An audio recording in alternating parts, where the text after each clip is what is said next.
So magandang umaga po sa atin. At nakakahiya ka din, pero nakasabay ako sa mga magaganda yung boses talaga. Pero sabi nga, ginagawa natin to para sa ating Panginoon, kaya ibigay natin yung best natin. At saka, ito ay isang pasasalamat din po sa Lord dahil next or bukas po is buwan na ng aking kaarawan din, kagaya ni Sister Rosalyn. Kaya isang pasasalamat din po sa Lord. Sabi nga, laging kasama sa prayer natin na sabi natin, lagi tayong yakapin ng ating Panginoon, which is given naman dahil sa pag-ibig niya sa atin. Talagang hindi niya tayo pababayaan na makawala sa kanyang mga kamay at sa kanyang bisig. Pero sabi nga, paano kung tayo yung bumitaw o tayo yung hindi yumakap sa ating Panginoon? Kaya sabi nga sa kanta, ito yung dapat nating gawin para sa ating Panginoon. Amen.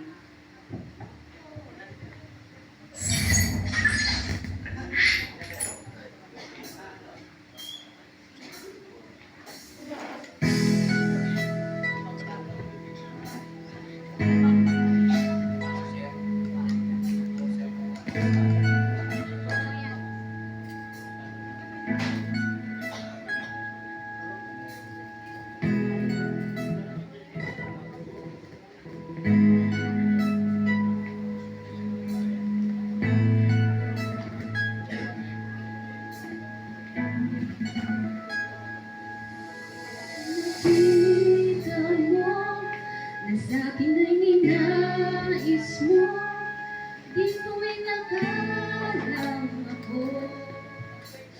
Ang pinili mo kahit sa madilim kong daan, tinawag ang aking pangalan, inangkin ang kasalanan ko. Kahit di kailangan sa iyong iyak, ako'y di nabibitaw sa iyong tawag. Laman ng puso ko ikaw, ginawa mo ang lahat kahit di man ako tapat. Pag-ibig mo sa akin ay sapat. Ano nga bang nakita mo na sa akin ay ninais mo? Di ko inakalang ako.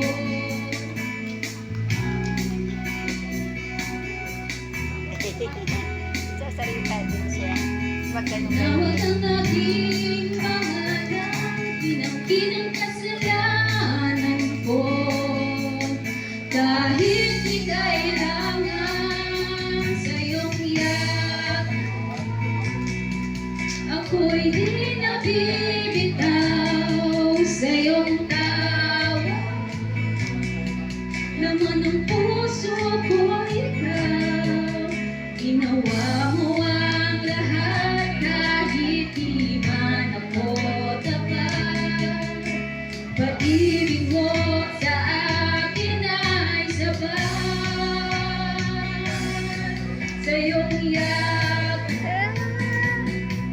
ako'y di nabibitaw sa iyong tawag. Laman ng puso ko ikaw, ginawa mo ang lahat kahit di man ako tapat. Pag-ibig mo sa akin ay sapat. Ika'y malilikuran, hindi mo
Pag-ibig mo Ibig sa sa akin akin ay sapat.